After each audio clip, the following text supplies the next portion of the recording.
அன்பானவர்களே, இயேசுவின் நாமத்தினாலே உங்களை வாழ்த்தி வரவேற்கிறேன். இந்த நாளிலே தேவனுடைய வார்த்தையை உங்களிடத்தில் பகிர்ந்து கொள்ள ஆசைப்படுகிறேன். சங்கீதம் 126:5.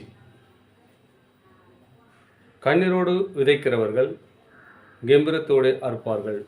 இங்கே பாருங்கள், யாரெல்லாம் கண்ணீரோடு கவலையோடு இருக்கிறீங்க, உங்களுக்கு தான் இந்த ஆண்டவர் வார்த்தை பேசுகிறார்.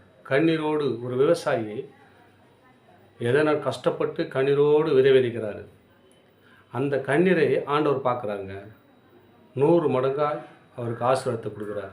அப்போ என்ன பண்ணார்? ஒரு கம்பீரமாக இருப்பாராம். இப்போ கண்ணீரோடு வேதனோடு இருக்கிற உங்களை பார்த்து தான் ஆண்டவர் பேசி கொண்டு இருக்கிறார். கண்ணீரோடு இருக்கிறீங்களா?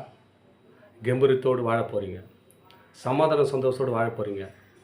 ஆண்டவர் உங்களை பார்த்து தான் பேசிக்கொண்டார். கண்ணீரோடு இருக்கிற உங்கள் குடும்பத்தை, உங்கள் சூழ்நிலையை பார்த்து ஆண்டவர் பேசுகிறவார்னா, கண்ணீரோடு விதைக்கிறன்னு சொன்னால் ஆண்டவரோடு பேசுகிறவர், ஆண்டவரோடு முறையிடுறவங்க. கண்ணீரோடு யாரெல்லாம் அழுது ஜெபம் பண்ணுறீங்களோ, யாரெல்லாம் கேட்குறீங்களோ, அது கம்பீரமாக நீங்கள் பெற்றுக்கொள்ள போகிறீங்கன்றார் ஆண்டவர். யாரெல்லாம் பெற்றுக்கொள்ள போகிறீங்க? விவசாயி குறித்து ஆண்டவர் உங்களோடு பேசி கொண்டிருக்கிறார். கம்பீரத்தோடு அறுப்பான் அப்படின்றார்.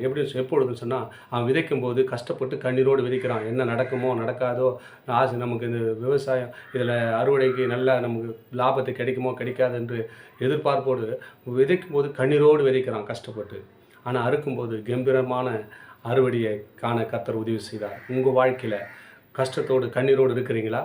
நீங்கள் அந்த விவசாயி போல் கண்ணீரோடு ஜெபம் பண்ணியிருப்பீங்க, கண்ணீரோடு ஏதாவது கேட்டிருப்பீங்க, நடைபெறாதபடிக்கு சோர்ந்து போயிருப்பீங்க. ஆண்டவர் நாளில் சொல்கிறீங்க, கம்பீரத்தோடு அரைக்க போகிறீங்க. உங்கள் வாழ்க்கையில் கம்பீரமாக நடக்க போகிறீங்க, தலை குனிந்த இடத்தில் நிமிர்ந்து நடக்க போகிறீங்க. ஆண்டவர் உங்களை பார்த்தாங்க பேசுகிற கம்பீரத்தோடு அவர் உங்களை நடத்த போகிறாருங்க. பயப்படாதுங்க. கண்ணீர் கவலை பற்றி நீங்கள் கவலைப்படாதீங்க. கண்ணீர் வரும்போது, கவலை வரும்போது இயேசுவிட்ட முறையிட்டிங்கன்னா, இது விவசாயி எப்படி 100 மடங்கு பலனை பார்த்து ஆசீர்வாதமாக கம்பீரமாக அறுவடை பண்ணுறது போல் உங்கள் வாழ்க்கையில் தலை நிமிர கர்த்தர் செய்ய போகிறார். கம்பீரமாக நடக்க போகிறார். தொடர்ந்து இந்த வார்த்தையை கேளுங்க, ஆசீர்வாதத்தை பெற்று அன்போடு வாழுங்க. ஆமென். God bless you.